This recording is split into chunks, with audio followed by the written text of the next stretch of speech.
Good morning. This is Jeff Bagwell, Public Information Officer for Rural Metro Fire. Today we're in the kitchen and we're talking specifically about kitchen fires. In our society right now, we've got a lot of people going back to work, a lot of parents. That's going to leave a lot of teenagers and a lot of young people at home that potentially could have more problems for us in the fire department.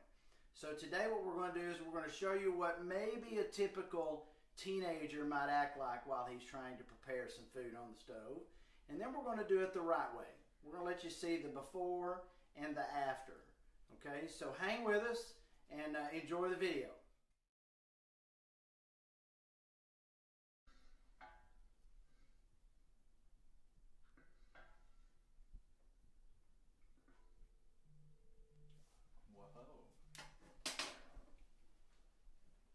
Hey, baby. No, I'm doing nothing. Oh, okay. Yeah. That's pretty cool.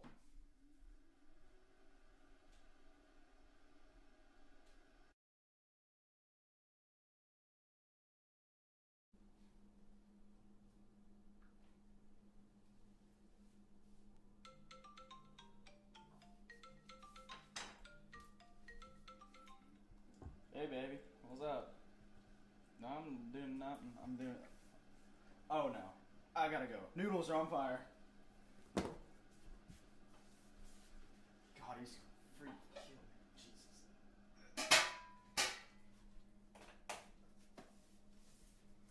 Okay, this is Jeff Bagwell back with you after you've seen two videos, one done incorrectly when the young man got distracted, and the second one was when he actually did it right. Okay, he went through the proper methods to do things. And we want you to do these things and remember these things and practice them and review them with your kids. Got to remember, you as an adult may be going back to work in a couple of weeks, but your kids are still home, not only for the rest of what would be a school year, but they're there the whole summer. So they have to cook, they have to eat, they have to do things on their own. So we want you to review that with your kids, okay? But let's go back and look at these two videos. In the first one, we did it incorrectly. For a reason, we wanted you to see the right way to do it. So let's only look at the correct one, okay? So in the correct one, you remember when the pot caught fire, when he noticed it, what did he do? First thing, he grabbed a pot holder to protect himself. Okay. Secondly is he grabbed the lid and he approached the pot that was on fire from this direction, keeping it away from him. And once the pot was off, well, the last thing he did, he reached across and he turned the eye off. Got to remember, there's three things that make a fire, three things that have to happen. One is you have to have fuel, that was whatever was in the pot. You have to have the heat source, which was the eye on the stove. And the last thing is oxygen. Well, oxygen's in the room. The only way you can actually take away the oxygen is to put the lid on it. Once you put the lid on it, it goes away. Now, what happens if we don't have a lid to fit that pot? Maybe it's an odd shape, maybe it's too large. So it's pretty easy. Grab a cookie sheet. Nice and flat, large. Do it the same way. Approach it from a safe position, right over top. Does the same thing. That's what we want to do, is take that oxygen away before we take the heat away. Okay, now before we talk about all the mitigation processes and how we handle it if it catches on fire, let's talk for just a minute about prevention. Okay, a lot of times people will put spices and things to cook with over top of the stove. That's a very, very bad spot because I have to reach over whatever's cooking, and whatever heat source is down here, my sleeve now, my arm, is now subjected to those superheated temperatures. We want you to put those spices and those things you need on each side of the stove, not over it. The second thing is sleeves, okay, loose fit clothing. Okay, don't cook with any loose fit clothing because that's just something that can catch on fire, especially in our scenario that we had where you actually had a pot that caught on fire. All right, so those are just some things to remember for a prevention side. Now, when you talk about an actual fire, you can use a fire extinguisher that you may have at home, and that's certainly okay, and we want everybody to have an extinguisher in your house, and we want you to be good at it. Not water. Okay, water on a cooking fire is not what you want. Water, baking soda, flour, things like that. You want to use a fire extinguisher if you're going to use one.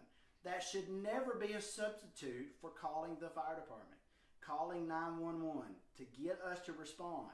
Too many times we've seen a fire that happens in the pot, spreads up the back wall into a roof vent and up into the attic before the person realizes what's happened. And they think they've put the fire out on the stovetop when in fact they have a fire raging above them in the attic.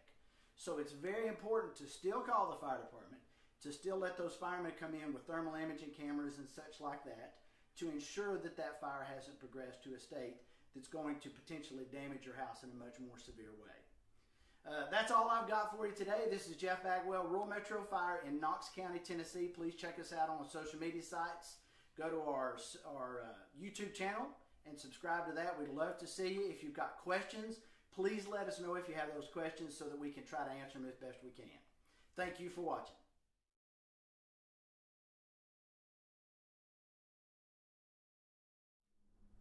Good morning, everyone. Colin Comisty here from the Knox County Fire Bureau. In previous segments of Things to Know, we've talked all about kitchen fire emergencies and how we're going to respond to them. Today, we're going to talk about some of the more practical safety tips and tricks that as parents work with their children on getting used to using certain kitchen appliances that are going to help keep them that much more safe. First of which is the ever-present in your kitchen oven mitt. The oven mitt is a wonderful tool for touching things that are hot. Make sure that you have them amply available in your kitchen and readily accessible every time you're cooking. Another device is something that we like to call an oven stick. The oven stick is simply a piece of wood that you can use to operate the trays inside your oven. All you do is just reach in, grab it, pull it out, and then push it right back in, never having to get your hand close to the hot items that are inside your oven. Wonderful tool to keep also, that if you need to leave or turn away from the kitchen stove real quick, having one of these on hand and holding onto it all the time helps you remember that you've got things on the stove or in the oven. Now we're here at the microwave in our kitchen, and what we really want to make sure that everyone understands is the safe operating instructions for the microwave. Parents, please, again, make sure that you review with your children exactly what it is they're supposed to be doing to prepare any food in the microwave, especially when you go to remove any items from the microwave. Knowing that the tray that the food is going to sit on has a small lip to it, if your child isn't tall enough and they're reaching up to retrieve those items, the items coming out, the bowls, the little pan that the item may be in, could get caught on that lip, and as they're pulling it out, that getting caught could cause them to come in contact with boiling water and give themselves a scald injury on their chest as water dumps out on themselves. We need to make sure that we're teaching them exactly how to take everything out of the microwave safely. Again, to stress, something like a pot holder, an oven mitt, something that's going to protect their hands, always useful when we're moving items from the microwave. The next thing that we may have in our kitchen are toaster ovens. Toaster ovens are a wonderful option for warming up things like pastry, some things that are leftovers, pizza for instance, right? But they cook because they're hot. And when we use hot things in the kitchen, we want to make sure that we're using something to protect our hands when we remove those items from the toaster oven, like an oven mitt or something of that nature. Now, in the case of moving things from, whether it be the microwave, toaster oven, or something in the oven itself, we do run the risk of getting ourselves burned, sometimes dangerously, sometimes minorly. Now I'd like to have Stephen Tipton from AMR join me to talk a little bit more about how we're going to handle home remedies and minor burns here at the house. So in case you get burned, how are we going to respond to that burn? So if it's a minor burn, you need to stay away from home remedies like butter or mustard, and kind of go with very simple. If it's minor, you can use just regular tap water. Cold or room temperature water can help eliminate that burn instead of trapping that burn in. And then if it's more severe, you can always call 911 and our EMTs and paramedics will respond to you and get you the treatment that you need. And if any part of your clothing catches on fire during your cooking process, always remember to stop, drop, and roll.